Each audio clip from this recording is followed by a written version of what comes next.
कहानी है रामपुर गांव की, जहां के मर्द महिलाओं को हमेशा नीचा दिखाने की कोशिश में रहते। अरे अभी तक खाना नहीं आया, क्या मुझे एक और शादी करने की जरूरत है? नहीं जी नहीं, ऐसा मत करना, वरना मैं कहाँ जाऊंगी। खाना लेकर मैं अभी आई जी। गांव की पंचायत में भी फैसले हमेशा औरतों के खिलाफ ही रहते। मैं जो फैसला सुनाता हूँ वो भगवान की आज्ञा होती है। इस लड़के ने अपने मन से शादी करके अच्छा नहीं किया। लड़के को घर भेज दो और इसकी शादी इसकी जाति की किसी लड़के से करवा दो, लेकिन ये लड़की, इसे तो गांव के बाहर निकाल दो। नहीं नहीं जमींदार साहब, ये क्या बोल रहे हैं? ऐसा नहीं हो सकता। मेरी बेटी मासूम है, इसे अच्छे बुरे की समझ नहीं है। अरे कहाँ जाएगी ये बेचारी? कहाँ जाएगी? इतनी चिंता है तो पूरे परिवार का गांव निकाला कर देते हैं। बेचारे पूरे बसे बसाए परिवार को गांव छोड़ना पड़ता है। चाहे जो हो, अगर बेटियों को कंट्रोल नहीं कर सकते तो गांव में रहने का कोई मतलब नहीं है। यहाँ औरतों को दब कर रहना होगा। कोई भी अपने हिसाब से कुछ नहीं कर सकता, सब ईश्वर की मर्जी से ही होगा। तभी गांव का एक आदमी दौड़ा दौड़ा आता है। सरपंच साहब, जमींदार साहब, वो कालिया है ना, उसकी बेटी पढ़ने के लिए शहर जा रही है। अच्छा, ये कब हो गया? और कालिया की हिम्मत कैसे हो गई ऐसा करने की? लेकर आओ उसे और उसकी बेटी को। बस फिर क्या था, हाजिर हो जाते हैं कालिया और उसकी बेटी सरपंच के सामने। अरे कालिया, ये क्या सुनने में आ रहा है? बेटी को इंजीनियर बना रहा है तू? और ये बता, गांव में तो स्कूल नहीं है, फिर कहां से इतनी क्लास पास कर गई तेरी बेटी? राधा, जो कि कालिया की बेटी है, उसे लगता है कि सरपंच उसकी तारीफ कर रहे हैं। सरपंच जी, मैंने ऑनलाइन पढ़ाई की है, डिस्टेंस लर्निंग से। सभी में मैंने अच्छे नंबर पाए हैं, जिसे देखते हुए शहर की इंजीनियरिंग कॉलेज में मुझे स्कॉलरशिप मिली है। वाह जी वाह, क्या होती है ये? पहले तो ये बताओ, फिर आगे की बात करते हैं। पूरा गांव राधा की बात सुन रहा था और राधा बोलती जा रही थी।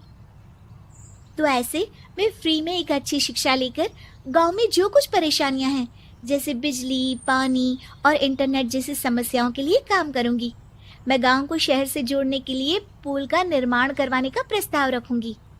मुझे पूरी उम्मीद है कि जल्द ही हमारा गांव भी तरक्की की राह पर चल पड़ेगा। राधा की बात सुनकर सारे गांव वाले ताली बजाने लगते हैं। सरपंच को समझ नहीं आता कि वो क्या करे। चुप रह नादान लड़की, गांव के खिलाफ जाने के लिए तुझे गांव से बेदखल कर दिया जाएगा, वो भी पूरे परिवार के साथ। और हाँ, अगर ठीक से गांव में रहना चाहती है तो ये पढ़ाई लिखाई छोड़ दे। हम तेरे लिए गांव का कोई होनहार लड़का देखेंगे। तभी गांव का एक आदमी बोल पड़ता है। अरे नहीं नहीं सरपंच जी, राधा बिटिया जो बता रही है, अगर वैसा हो जाए तो हम लोगों को पैसा कमाने के लिए बाहर नहीं जाना पड़ेगा। हाँ जी, और ना ही कोसों दूर पानी के लिए भटकना पड़ेगा।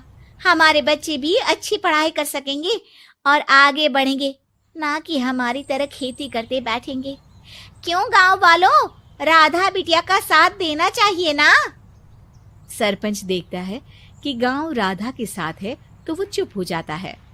वो घर आकर अपने सलाहकार से बात करता है, जो बहुत ही चालाक किस्म का इंसान होता है। अरे सरपंच साहब, आपको बहुत ही होशियारी से काम लेना पड़ेगा। एक बार गांव तरक्की कर गया, यहाँ के बालक पढ़ लिए तो कोई ना पूछेगा आपको। और फिर ये जो बेटा और बेटी है ना आपके, इनको भी आम लोगों की तरह ही जीवन जीना होगा। हाँ, लेकिन करे तो क्या करे? वो ना आप मुझ पर छोड़ दीजिए, बस मैं जैसा बोलूं करते जाइए। अगले रोज सुबह जब गांव वाले सोकर उठते हैं तो राधा के घर के बाहर और साथ ही वो लोग जिन्होंने राधा का सपोर्ट किया था, उनके घर के आगे लाल रंग से कल आऊंगी लिखा होता है। कल आऊंगी, यह क्या होता है? अरे यह तो खून से लिखा है, लगता है कोई भूत प्रेत या चुड़ैल का साया है। चलो सरपंच जी के पास चलते हैं। सभी सरपंच के पास जाकर उसे सारी बात बताते हैं। अरे ये तो बड़ी मुश्किल की बात है। चलो मैं एक बाबा को जानता हूँ, उन्हें बुला लेता हूँ। सरपंच बाबा को लेकर गांव के घर के बाहर जाता है। ओहो, तो ये वो चुड़ैल है जो उन लोगों को निशाना बनाते हैं जो गांव को बदलने का सपना देखते हैं। वो गांव को ऐसे ही संपन्न देखना चाहती है। वो नहीं चाहती कि कोई बाहरी यहाँ का कायाकल्प करे। क्या तुम लोगों में से किसी ने गांव को बदलने की सोच रखी है? तभी राधा की माँ रोते रोते आती है। मेरी राधा घर से गायब हो गई है। अरे कोई तो बचाओ, मेरी बच्ची कहाँ गई?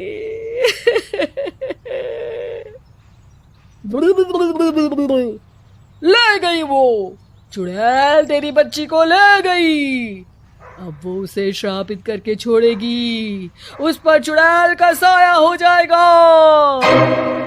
तभी बुरी सी हालत में राधा भी वहां आ जाती है। उसके बाल चुड़ैल की तरह फैले होते हैं और कपड़ों में खून लगा होता है। सभी राधा को देखकर डर जाते हैं। माँ, पता नहीं मुझे कौन उठा कर ले गया था। अरे दूर दूर हो जा चुड़ैल, अब हम लोग इस गांव में नहीं रुकेंगे। अरे कैसे बातें कर रहे हैं आप? कल तो आप मेरे भरोसे गांव का हुलिया बदलने, अपने बच्चों को पढ़ाने और तरक्की उन्नति की बात कर रहे थे, तो आज क्या हो गया आपको? ये फिर तुम लोगों को बहकाएगी। ये चुड़ैल गांव में आ चुकी है, ऐसे ही ये तुम्हारे घर के बच्चों को भी ले जाएगी। गांव वाले राधा को गांव से बाहर निकाल देते हैं। उसके माँ बाप रोते रहते हैं, लेकिन गांव वाले नहीं मानते। मैं भी अपनी बहन के साथ गांव के बाहर रहूंगा, लेकिन वो पढ़ाई नहीं छोड़ेगी। वहीं सरपंच के घर पर सलाहकार कहता है। देखा, सांप भी मर गया और लाठी भी नहीं टूटी। लेकिन अगले ही दिन सरपंच के घर के बाहर भी वही शब्द लिखे होते हैं। और फिर सरपंच की बीवी कहती है, हमारी बेटी को किसी ने अगवा कर लिया है। तभी राधा का भाई वहां आ जाता है। अरे गांव वालों, मैंने सरपंच जी की बेटी को देखा था। वो चुड़ैल उसे उठाकर ले जा रही थी। अरे क्या मजाक कर रहे हो? नहीं नहीं सरपंच जी, आप नहीं जानते। वो चुड़ैल अब आपकी बेटी में आ जाएगी, जैसे राधा के अंदर आ गई थी। तभी सरपंच की बेटी वैसी ही हालत में वहां आती है जैसे राधा आई थी। पापा, पता नहीं कैसे मैं गायब हो गई थी। चुड़ैल, इसके अंदर भी चुड़ैल का साया है, मारो इसे। अरे नहीं नहीं, इसे भी राधा के पास गांव के बाहर ही भेज दो। अरे चुप रहो, मेरी बेटी कहीं नहीं जाएगी और चुड़ैल बुड़ैल कुछ नहीं होता है। अरे कैसे बात कर रहे हो सरपंच जी? आप तो बोल रहे थे कि आपका फैसला भगवान का ज्ञान होता है, तो अपने पर बात आई तो अब आप ऐसे बोल रहे हैं। अरे ना ना ना, आपको अपनी बेटी को त्यागना ही होगा। अरे बुलाओ बाबा को। राधा का भाई बाबा को ले आता है, जिसे अब गांव वालों के डर के कारण सच बोलना पड़ता है।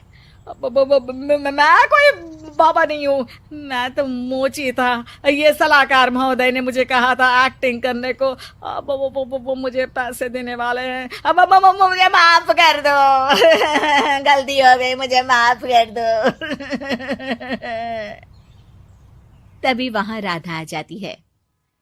देखा सरपंच जी, जब गांव के बच्चे साक्षर होंगे तो आप जैसे लोगों की चालाकी नहीं चलेगी।